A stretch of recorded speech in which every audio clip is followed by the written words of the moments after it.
నాకేముంటుంది? ఒక నాలా ఎంక్రోచ్ అయినా ఎంక్రోచ్మెంట్ తొలగిస్తే యాజ్ ఏ చీఫ్ మినిస్టర్ నాకేమన్నా వస్తుందా? నాకేమన్నా ప్రయోజనం ఉందా? ఒక చెరువును పునరుద్ధరిస్తే బతుకమ్మ కుంట పునరుద్ధరించిన నేనేం స్విమ్మింగ్ పూల్ గా వాడుకోను కదా దాన్ని. ఆ ప్రాంత ప్రజలకు ప్రయోజనము. సున్నం చెరువును పునరుద్ధరిస్తే మీకు ఈ ప్రాంతంలో ఉండేటోళ్ళకే ప్రయోజనము.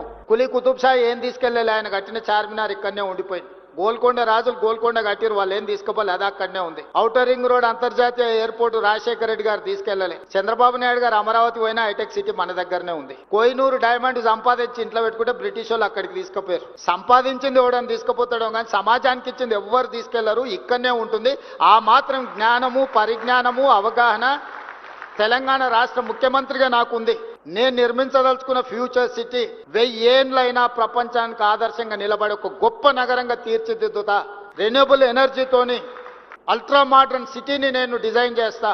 Regional ring road, regional ring rail, dedicated greenfield national highway, dedicated railway corridor to port, Bandar port or any other port, ఇట్లాంటివన్నీ కూడా, మెట్రో విస్తరణ, ఇవన్నీ కూడా భవిష్యత్తులో 100 ఏళ్ళు 1000 ఏళ్ళైనా నేను నచ్చినోళ్లకు నేను నచ్చనోళ్ళకు కూడా ఇది ఎవరు చేసిండ్రా అంటే పలానా రేవంత్ రెడ్డి ఉన్నప్పుడు చేసి